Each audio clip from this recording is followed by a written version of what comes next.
Hi, I'm Jordan, and welcome to the second video in a series called What Software Development Can Learn from Other Industries, which is a very long and straight to the point title, but that's kind of the fun of it.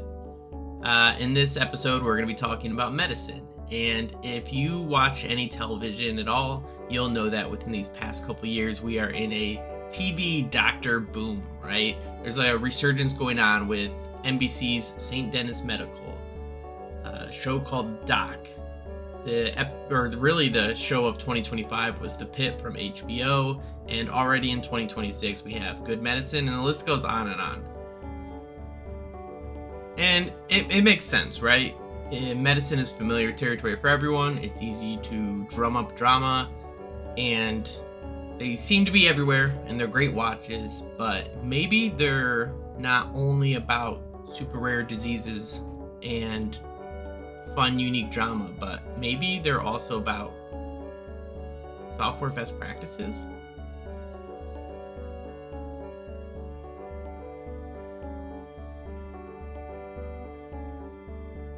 We're all aware of the word triage in these medical shows, or maybe you have a friend or family person in the medical field.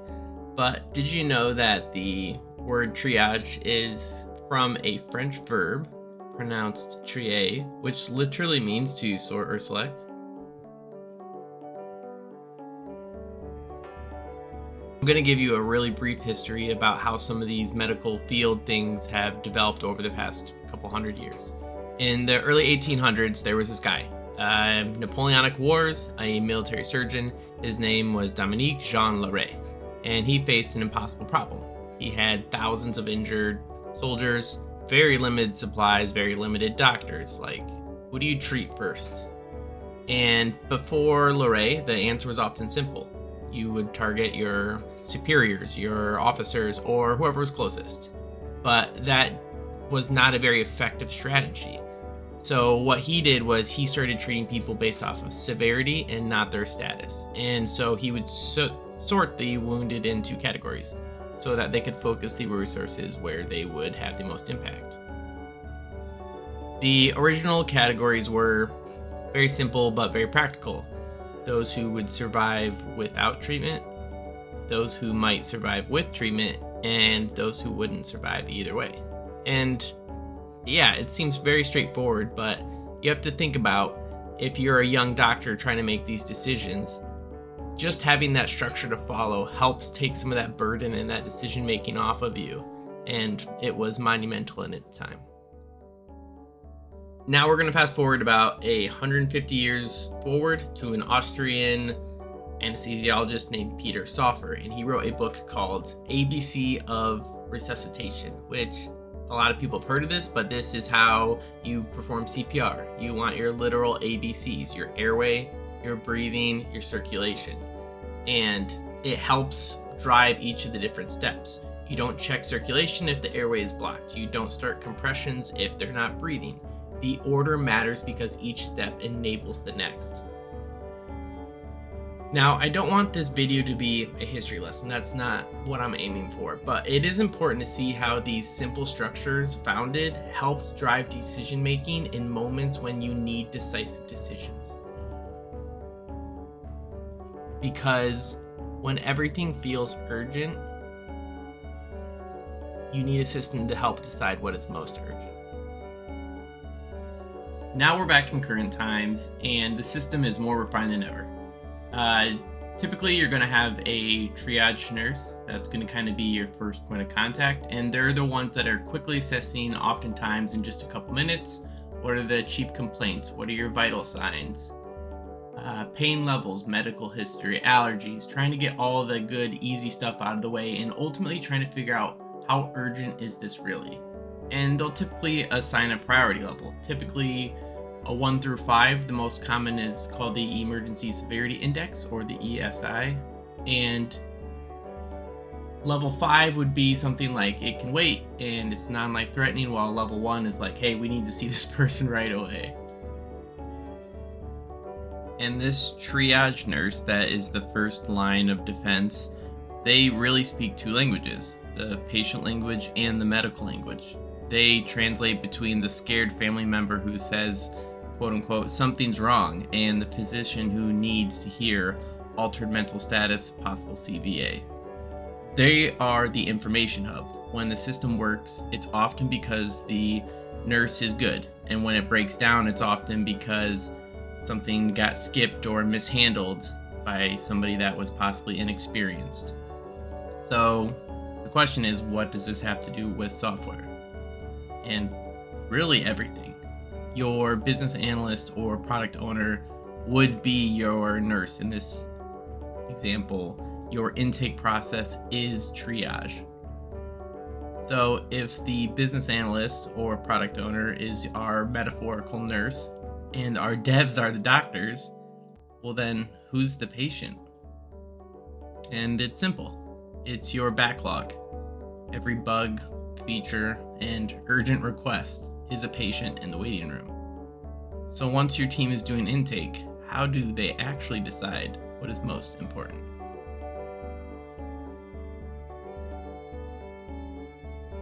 So what we can do in software development is we can have our own systems. We can develop our own ABCs and our own emergency severity index, and kind of follow along with what the medical field has been doing over the past couple centuries. And we have. There's a number of different systems in place, and I'm going to go over 2 of them. And the first one is the simpler one that is called RICE, which stands for Reach, Impact, Confidence, and Effort.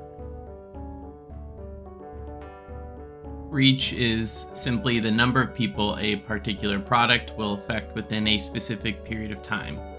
And reach is usually measured by the number of people or desired events over that specific period. So depending on your initiative, it might be something like purchases per month or customers per quarter.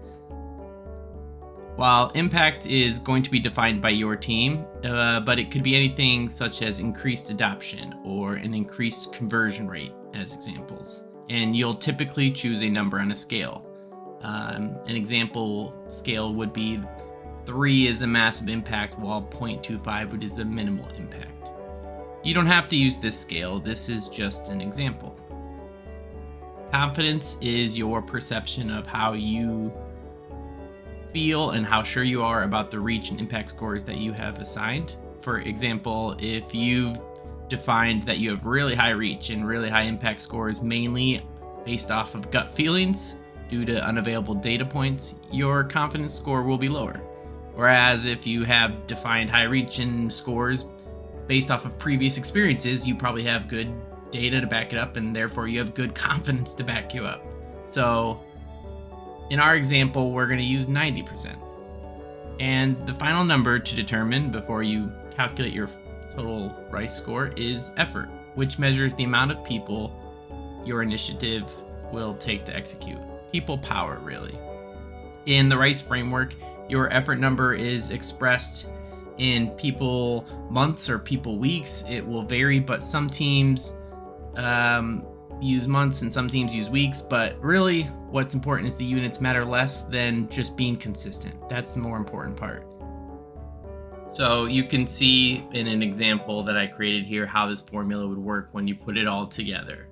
But let's put this side by side with another project. Here's example A and example B. And I want you to kind of take a second and figure out which of these you think should be prioritized first. Which one feels more important? And if you do the calculations, it's the second one. The higher RICE score would mean that it should be a higher priority for you. The second framework I want to go over is WSJF, which stands for Weighted Shortest Job First. This one comes from the Scaled Agile Framework, or SAFe methodology, and it takes a little bit of a different approach. Let's break down each of these components. So you have business value, which is the relative value to the business or the end user. How much does this matter? What's the payoff if we deliver it? This is scored on a relative scale, typically using the Fibonacci numbers, or maybe you could even do a simple 1 to 10 scale.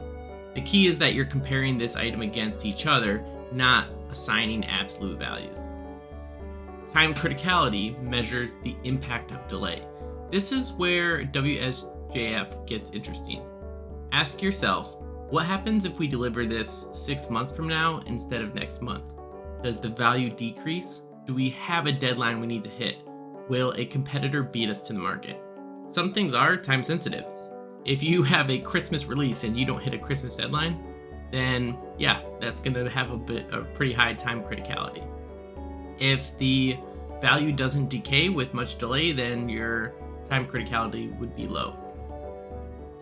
Your risk reduction and opportunity enablement. This component simply asks, does this initiative reduce risk or does it enable future opportunities?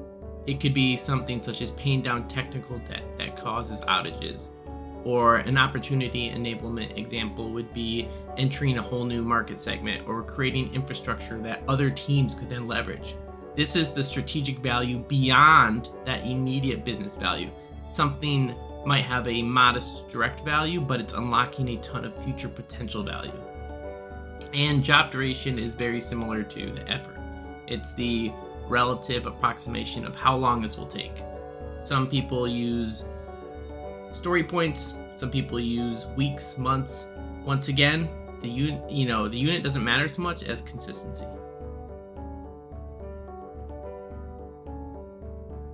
Which framework you use really is going to depend on how mature your team is, but if you are just getting started, I personally would recommend the RICE one. It's much easier to understand and get proper change management around it. But a quick way you can figure out which of these is best for your team is with RICE, you might be asking which of these features will help the users the most, while with the weighted shortest job first, you might be more wondering about what sequence of work maximizes our value delivery over a given time. Essentially, with RICE, how big is the impact, while with WSJF, it's what's the cost of waiting. That's me putting it in super simple terms, so feel free to do your own research, but this is kind of the TLDR. I do also want to add that these frameworks shouldn't be telling you what to build, but simply telling your team what you want to talk about first. You'll always have situations that arise that will fall outside the scoring, but this is simply a system to help you stay organized. So I will quickly go over some steps your team can take if you do not have an intake or triage process that can be helpful. Step 1 is to have a dedicated intake person or process. This is someone that can own that initial assessment. This is that triage nurse that's acting as the funnel. This could be a business analyst, a product owner, a rotating role, but it can't be quote unquote whoever the stakeholder emails first. Step 2 is to define your priority levels. Just like the medical professionals have ESI levels 1 through 5, your team needs clear criteria, because without those definitions, everything becomes priority 1 because it's whoever shouts loudest wins. Step 3 would be to standardize your intake questions. Just like CPR and the ABCs, your team needs their version of the ABCs for every request. What problem are you trying to solve? Who's affected and how many? What happens if we don't do this? What does done look like? This is the minimum information that you need to be able to make these classifications and be able to make proper decisions. And the last step that I will throw in is to protect the triage function. Your triage nurse or BA or PO, they can't do their job if the patients are bypassing them and going straight to the doctor. Your BA can't do their job if stakeholders are going directly to developers. The whole point of the triage is that it's a single entry point and your team needs to protect it. But that's the triage principle. Skilled intake will prevent downstream chaos for the rest of your team.